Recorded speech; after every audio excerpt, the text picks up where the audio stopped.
Hello, everyone. I'm Aldo Puncioni, but everyone knows me as Smoking Moses.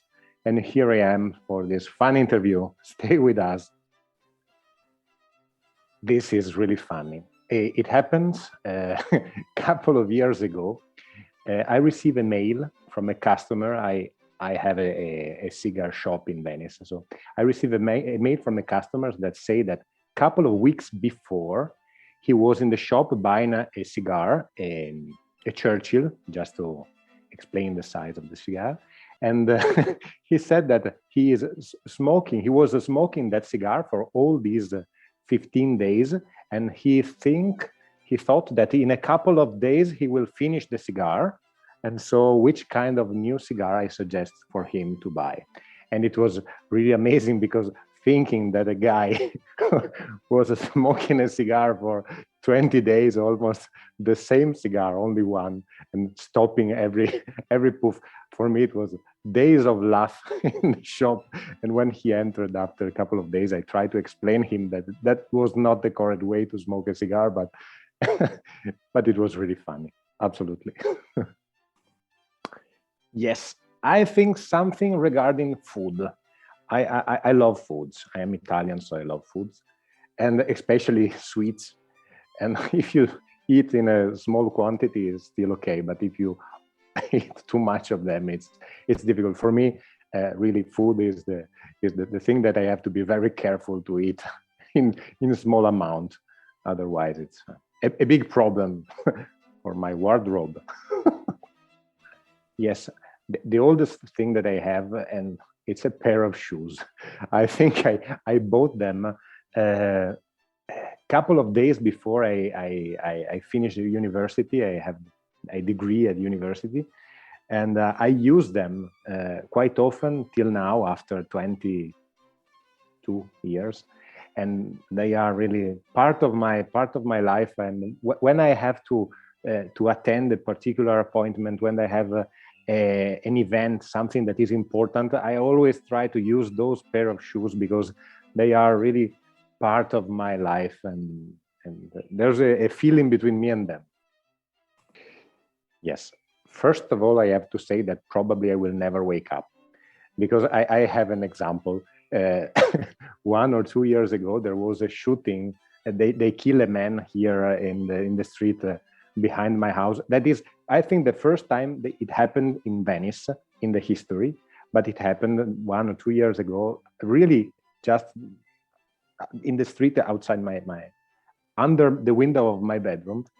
And there was of course the shooting, and then police, firemen, ambulance, hundreds of people walking, dogs, people, journalists, everyone. I was sleeping and I really do not recognize anything. And in the morning, when my wife said, "Aldo, sorry, we stay all the night watching outside the window, seeing what happened.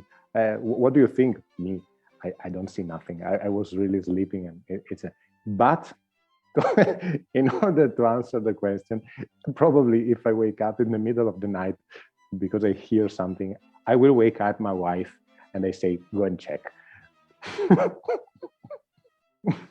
To answer this question, I had to think about the most disgusting sounding word in Italian language, because for me, in Italian language, the most disgusting is the word diarrhea. Diarrhea.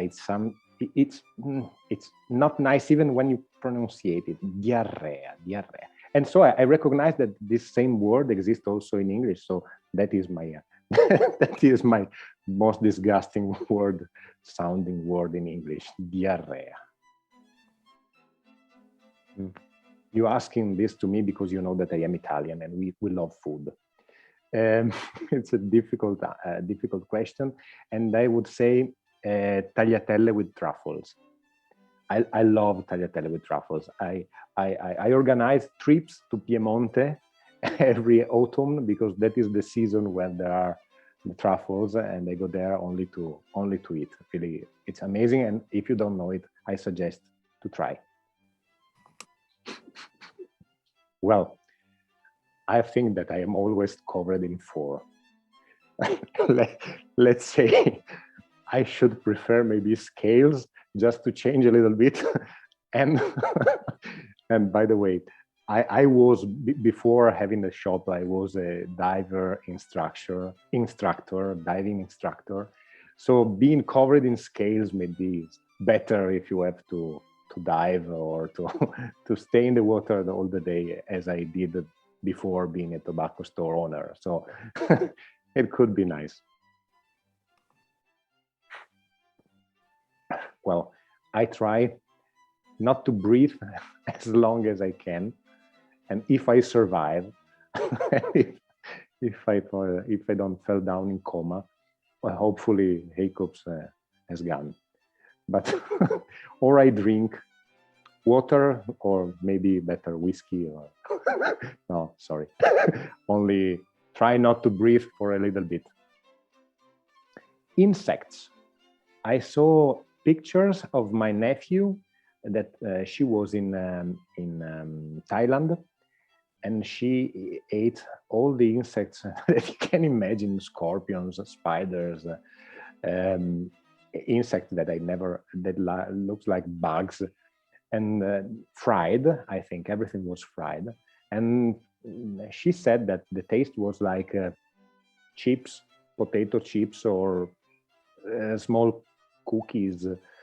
Well, it's something that if I will be there sometimes in my life, I will try them. It's something great to tell to the people that you have done it. Or it's a good experience otherwise. It's something different. It's food. It's only a problem of culture, I think, what we consider food. Well, I was a chubby child. I had always problem of weight. So I was always on diet. That's the reason why also diet for me is not a nice word. And I always went to my grandmother's house to eat cool candies and cakes. And because I was convinced that those food was fruits, because my grandmother put on top of the cake always some part of apple or banana or something, and she said, Aldo, be relaxed, it's only fruits. And I eat enormous cakes covered with 2 slices of apple, thinking that it was fruit.